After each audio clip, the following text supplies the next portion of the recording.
eng za nge om Paul pani chawa om eng Paul ti nge Pathian Paul le Setana Paul te an ni eng Paul a nge in om Pathian Paul a hi ding chuak te ngat kan ni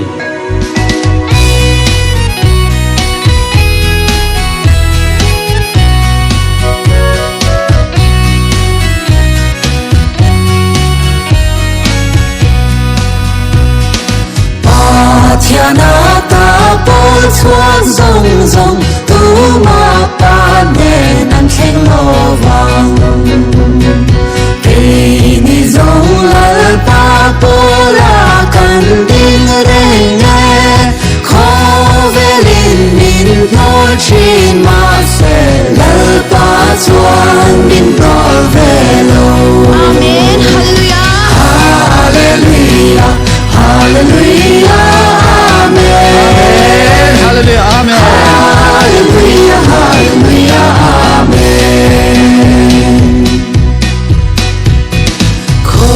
Vela yan Paul ti lo chu Paul dang reng reng an ngọc ngai lo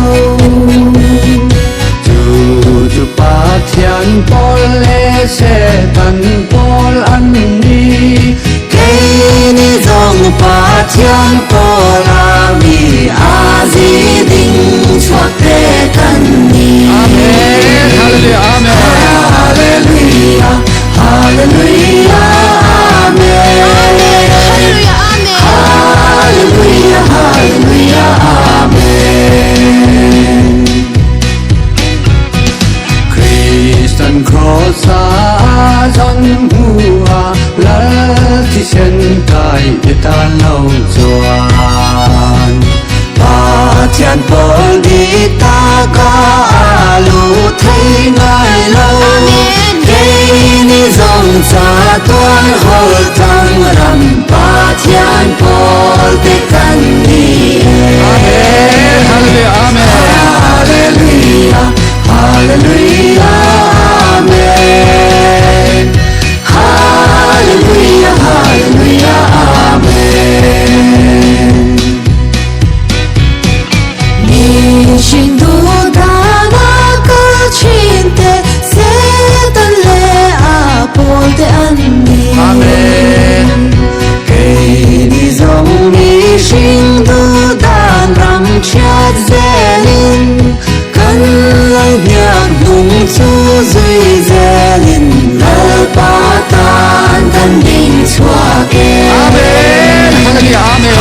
Hallelujah Hallelujah amen Hallelujah Hallelujah amen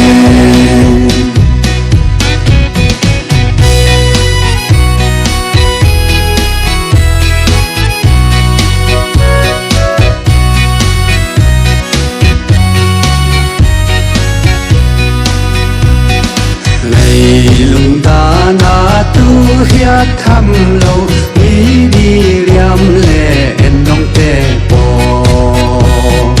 Lal pan akut ke atana bantura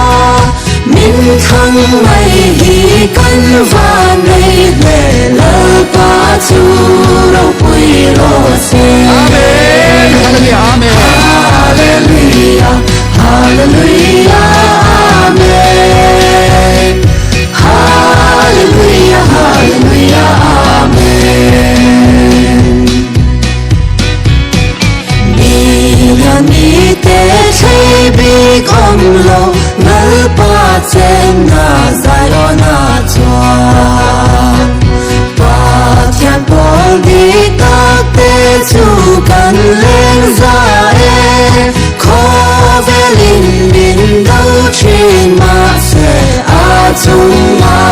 kan leng del de Amen Hallelujah Hallelujah amen Hallelujah Hallelujah amen Babylon ram Pathian Paul chu Setan le Paul te anni Amen